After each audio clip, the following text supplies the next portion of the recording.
Hey, and welcome back to another creepy TikTok. If you're enjoying these videos, please make sure that you're commenting, and subscribing. Once we reach 100 subscribers, we're going to be having a giveaway, so make sure that you're in it. All right, enjoy your video. So this little girl was taken to her grandma's gravesite when this happened. What are you waving at, Liv? Bye. Bye.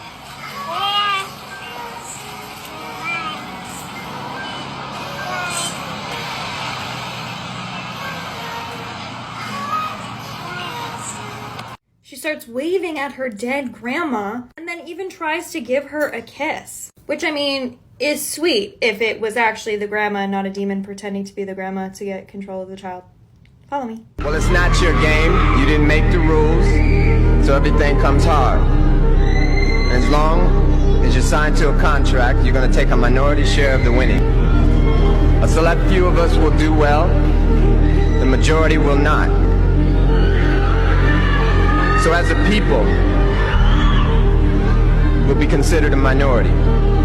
But stop. Let's take a moment and look at yourselves. There's nothing minor about you.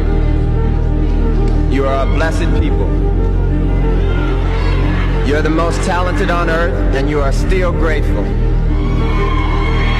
That is why upon winning in their game, you always thank God. Tonight I would like to ask one favor of you. Imagine what we'll all be like in our own game. Peace and love for one another. Never Tell Me the Odds, Part 38. In the 1990s, the FBI knew there was a double agent within the Bureau, and they assigned Robert Hansen the task of finding him. It was later discovered that Hansen was the double agent they were looking for, and had been working with the KGB since 1979 in what was possibly the worst intelligence disaster in U.S. history. He was serving out 15 life sentences without the possibility of parole until he died earlier this year. An electric company in Arkansas was forced to post this PSA after somebody took out a power line with an unbelievable arrow shot. This 3,000-year-old clay pig was found 2 years ago at the Lian ruins of China. Internet users immediately pointed out that it looked exactly like the pigs from Angry Birds. New Jersey grandma Patricia DeMoro walked up to a craps table with $100 at an Atlantic City casino. Over 4 hours later, she'd set the world record for craps rolls at 154, shattering the previous record of 118. Her winnings were not disclosed to the public, but the odds of accomplishing what she did were about 1 in 1.56 trillion. Disturbing facts that may ruin your day. Do you know how much of outer space that we've actually searched? If outer space was the same size as the ocean, we've only searched one glass of water's worth compared to the rest of the ocean. Imagine trying to figure out if fish exist and you're basing your answer off of your one glass of ocean water. Google searches for how to make friends have recently hit an all-time high. We have implanted fake memories into the brains of snails, allowing them to recall experiences that they never had. Streamers are shaving their heads and finding dents where their headphones normally sit. Americans will buy 600 million pounds of Halloween candy this year. If you were hung for a crime during the Middle Ages, it's likely they left you there for multiple years to make a statement. You have a 6.7% chance of dying on your birthday, which is more than any other day. 1.2 trillion gallons of industrial waste is put into US waters every year. Alcohol kills one person every 10 seconds worldwide. This is a real story from a police officer. He was called to this one house. There was a woman that they had to take out and bring to the mental hospital. She wouldn't want to listen to the husband, and the husband didn't want to deal with it because he didn't want to get framed. Oh, he was hurting his wife, this and that. Facts. So he called the police officer. You gotta take her. The police officer showed up to the house. The first person that opens the door is, I think it's the son. They're like, oh, she's upstairs. And then he could hear almost pacing on the wood floor.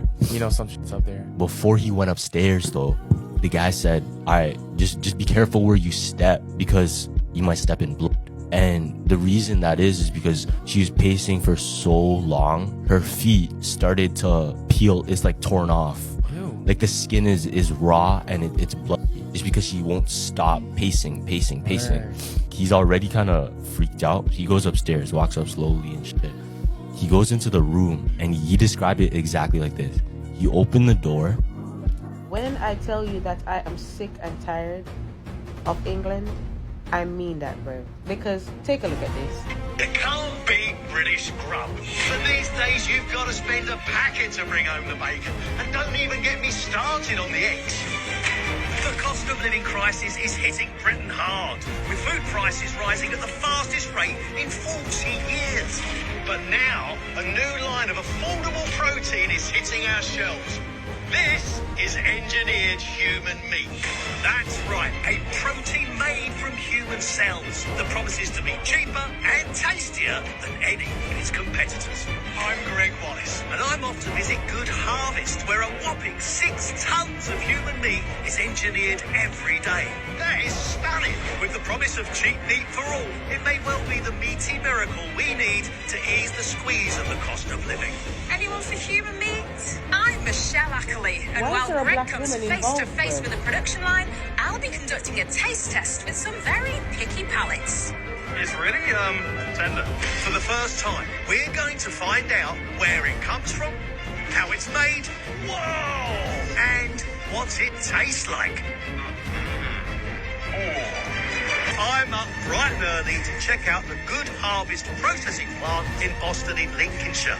But it wasn't the most scenic of drives. High fences, barbed wire, security lights, a bit like a prison. What next?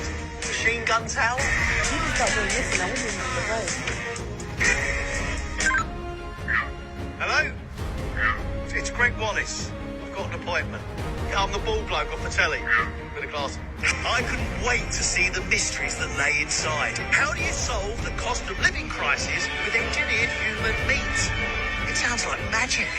And this is where the magic happens. The Good Harvest processing plant has been up and running for over 8 months. It contains both industrial and clinical operations on a site the size of 4 football pitches. Are you Mick? I certainly am. Pleased to meet you, Greg. Very good to meet you. I'm here to learn. Right, come this way and I'll show you how it all works. I want to see everything. Oh, you will. Mick Ross oversees the production line and is in charge of over 60 full-time staff who engineer roughly 50,000 steaks every day. So come on then, Mick. How on earth do you grow human meat? I want to introduce you to our nutrient vat. Hello, nutrient vat, Greg Wallace, telly presenter, and your job is? Well, what its job is, it processes thin slices of tissue in a nutrient-rich mix, which you see here, and then cells start to grow. So over a 24-hour period, these will slowly fuse together into one great big, what we call a cake. So you're telling me that is human flesh? Exactly. But why human meat? Why not animal meat? That's a very good question. We've got centuries of knowledge of human medicine at our side. We know more about humans than we do about animals. So we've mastered engineering human cells to make these structured flavours and sinews that we expect from the flavours of steaks we eat. Good Harvest encourages people who need the income to sign up, select their own extraction site, and get paid within the week. You expect to be feeding the nation with this. You're going to need a lot of donors. Well, it's well in demand, and we've got a lot of people coming forwards, because the other great thing about it, it's an opportunity to be paid. Would you ever consider donating yourself? Yeah, maybe I would. I mean, I may have to. My bills are as high as anybody else's. You know, I've got a young family, I've got a daughter to feed, so... And would you feed your family human steaks? Oh, yes, most definitely. Already have. After the donor's tissue samples are placed in the nutrient vat, they're stimulated with electrodes and left to grow at 40 degrees centigrade at the proving bay. So, Greg, after a few hours, this is what we're left with. Whoa! No way! Mate, that's the biggest chunk of meat I've ever seen. I mean, scientifically, that's amazing. But in terms of food, that is stunning. It is incredible, isn't it? That is stunning. Look at it. This 30-kilogram protein cake will be cut into nearly 100 steaks, and it's all been grown from the cells of just one person. So maybe you'll give me a hand to lift it out. There we go. 1, 2, 3, that's it. Whoa! My stomach is Now we're going to take it over onto the resting board. There we go. Wow. This must be a relatively new process. It is. I mean, under EU law, we couldn't possibly operate machines like this due to legislation. But thankfully, now we're out. We can harvest people, and we can pay them for their flesh. So what happens to this now? Right, well, this will either be cut into steaks, or it'll go off and be processed for sausages, burgers, you name it. We can do anything with it. Proper space age, isn't it? This It is. meets me up, Scotty. I'd got to grips with the guts of human meat production, but I wanted to know, how does this new protein compare to a real steak? It was time for that all-important taste test. I knew just the chef for the job. I'm off to Le Gavroche, a 2 Michelin star restaurant in the exclusive London borough of Mayfair, to see top chef Michel Roux Jr. Chef, look at this. Look, I am seriously intrigued. This is a meat I've never seen before. I want to see what the fat content's like. I want to see what the flavour's like. I want you to cook it, because I don't know anybody better. Hang on a minute. Good Harvest, made by humans from humans? Yeah, these come from 3 donors in the northeast of England. Wow. I wonder if that affects the flavour. You're right. Do donors from the northeast of England have a different flavour and texture to ones from the southeast? I would have thought so, because it's what we call in French terroir. It's where you were brought up. You are what you eat at the end of the day. And we're going to find out. For my blind taste test, Michelle would cook up 3 different steaks, and we'd work out what sort of person they were grown from. Ideally, I want it reared outside.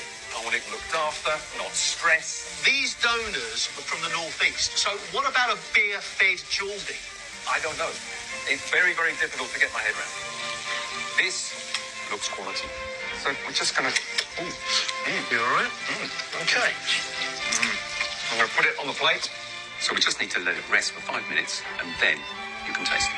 Michelle had cooked up a human meat feast of 3 succulent steaks. Now the taste test could begin. Wow, beautifully cooked, of course, nicely presented. Should we both try this one first? Okay, right, let's go. These engineered steaks are grown from the cells of human donors who are paid for their flesh. But can we guess which sort of person each steak has been grown from? So I just want to give a massive shout out to all the racist white people in the United Kingdom. You know, them ones who were so against, like, the Spanish and the French and the Italians and all those other Europeans coming here, you know, because apparently they were coming here, they were taking your jobs, they were taking your benefits. A massive shout out to you lot who just couldn't wait to just run to them polls to vote to leave Brexit, only now to end up in a financial crisis and eating each other like savages. Shout out to you, bruv. Without you, this shit couldn't be possible. Because of you niggas, packets of chicken, I bet you any money gonna start being £40 a kilo. Because now we have human meat that's a lot cheaper. We can raise the price of real meat, bruv. Shout out to you lot, man. And did you see how excited they were? How they were trying to make it normal. Or make it seem normal for people to be eating human flesh.